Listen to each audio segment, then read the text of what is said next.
ማርክ ግን ማለት ነው ማለት አንዳንድ ነገሮችን ሲያደርግ ጓደኛና ፍቅረኛ የሚለው እየለየልኝ አይደለም። አሁን ከዚች ልጅ ጋር አሁን ወይንስ ጠጣ ምናምን ተደረሰበት አይደለ? ሮማንቲክ ፊልም ከፍተው ሲያዩ ምናምን ነገር ደረሰችባቸው። ማርክ እኔ አሁን ግራ የገባኝ ነገር ከጓደኛህም ጋር አንድ አይነት ተመሳሳይ ነገር ከፍቅረኛህም ጋር አንድ አይነት ተመሳሳይ ነገር የምታደርግ ከሆነ የቱ ጋ ነው ፍቅርህ ያለው? የቱ ጋ ነው ጓደኝነት ያለው? በዚህ መልኩ ከቤዚ ጋር የምታደርገውም የጓደኝነት ነው ብዬ ነው እኔ ልወስደው የምችለው። ምክንያቱም ከፍቅረኛ የምታደርገው እና ከጓደኛ የምታደርገው ጭራሽ ፍጹም አንድ ሊሆን አይችልም። መገናኘትም የለበትም ሲጀመር። ጓደኛ የራሱ ደረጃ አለው፣ ፍቅረኛ የራሱ ደረጃ አለው።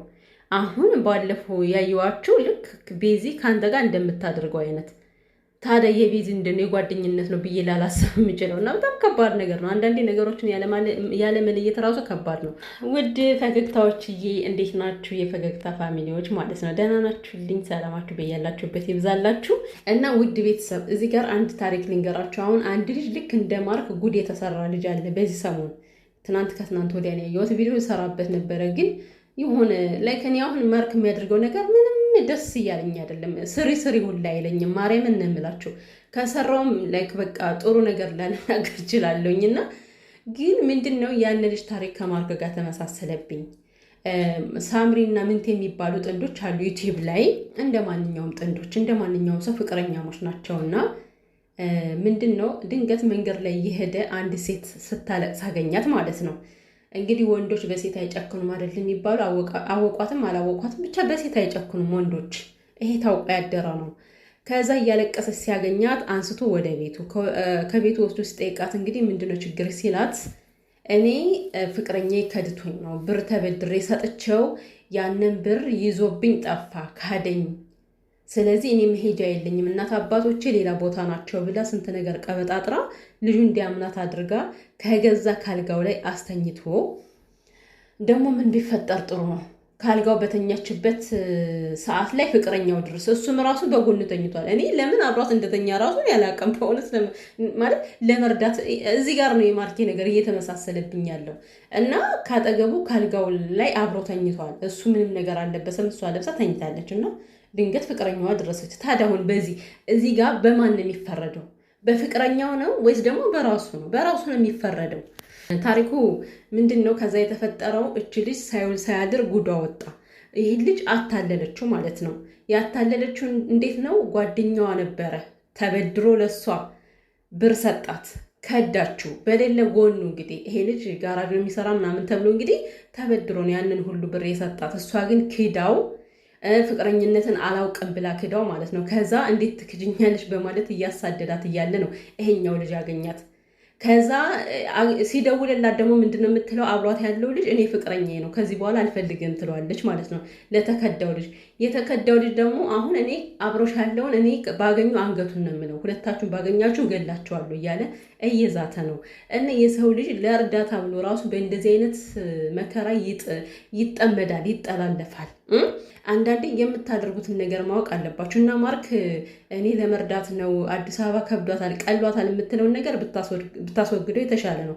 የሆነ ነገር በቃ ተበድላም ከሆነ ደግሞ ማለት የሆነ ችግር ውስጥም ከሆነች ፍቅረኛ አማራጭ አቀርባላለች። ኤቨን እንኳን ቤት የለቀቄ ልውጣ ከአንተ ጋር መሆን የለባትም እየተባልክ ነው። አንተ ግን መብቴ ነው የፈለገችውን ነገር ማድረግ ትችላለች፣ ብትስመኝም መብቴ ነው፣ ብታቅፈኝም መብቴ ነው፣ መብቷ ነው እያልክ ፍቅረኛን በጣም እያቃለልካት ነው ያለው ከሰው ፊት። ገብቷል አይደለ? ለወደፊት አብሮ የሚራመድ ሰው በእንደዚህ አይነት ነገር ሊወርድ አይችልም። በነገራችን ላይ ላይክ እንደዚህ ስታደርግ ምን አይነት ነገር ነው ይሰማታል ብለህ ማሰብ ያለብህ። ምን ይሰማታል?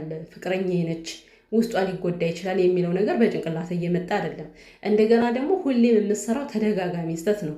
አሁን ቻይናዋ ከዚህ በፊት እንደዚህ ከቤትህ አሸብርቃ ድምቅ አድርጋ ስትቀበል በደስታ ቁጭ ብለህ ነበረ አብረን ልጠጣ የነበረው ግን ድንገት ተደረሰብህ።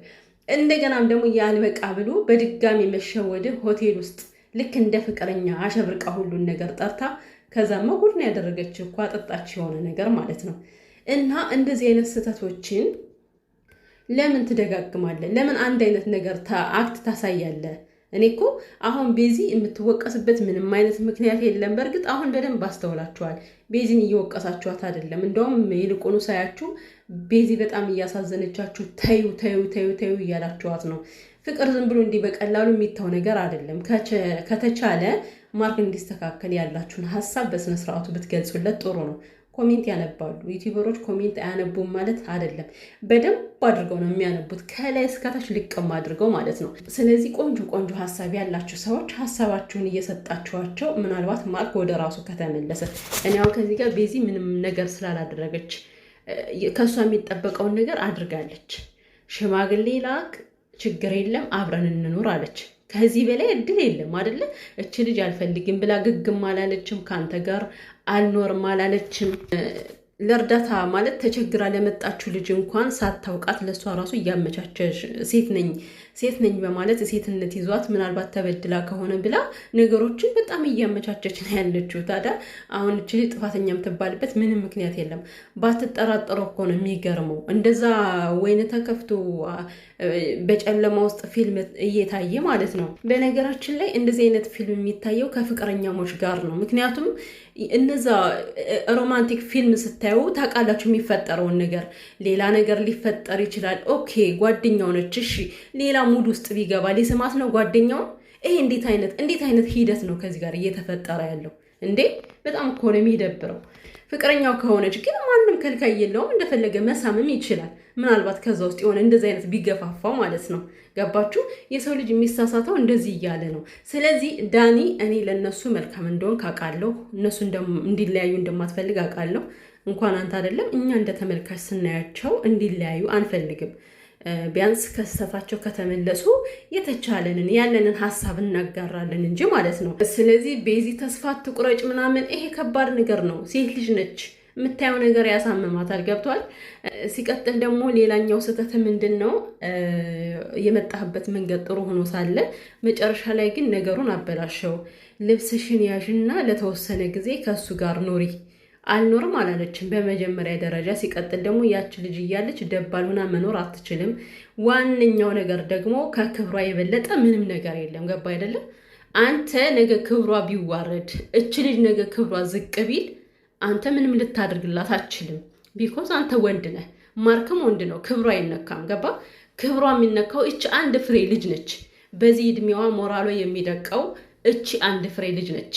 ከእንደዚህ አይነት ነገር ወጥተው እኮ በስነ ስርዓቱ በቃ ማንም የፈቀደው ቤተሰብ የፈቀደው እኮ ግንኙነት እናድርግ እያለችው እኮ ነው ማለት።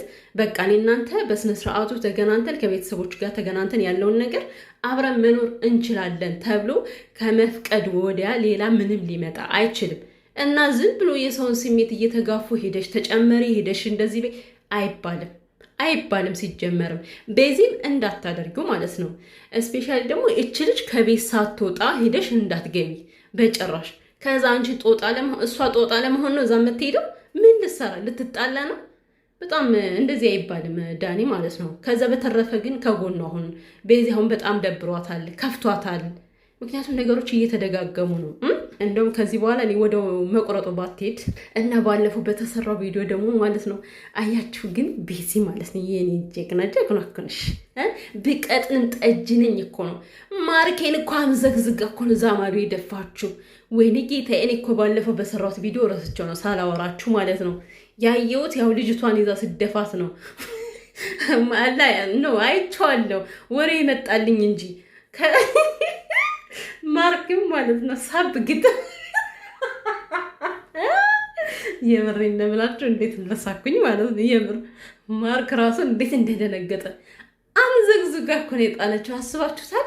ከዚች አንድ ጩጬ ልጅ ይሄን ያክል ጉልበት ሲወጣ ቤዚዬ ሰዓቱ የምሬን ፈራሽ ማለት እና ድጋሜ ከተጋፋችሽ ማለት ነው እቺ ሞገጥ የሆነች ልጅ አንስተሽ እንደው ከግድግዳ አላት ሚልኝ ቤዚዬ ማለት ነው።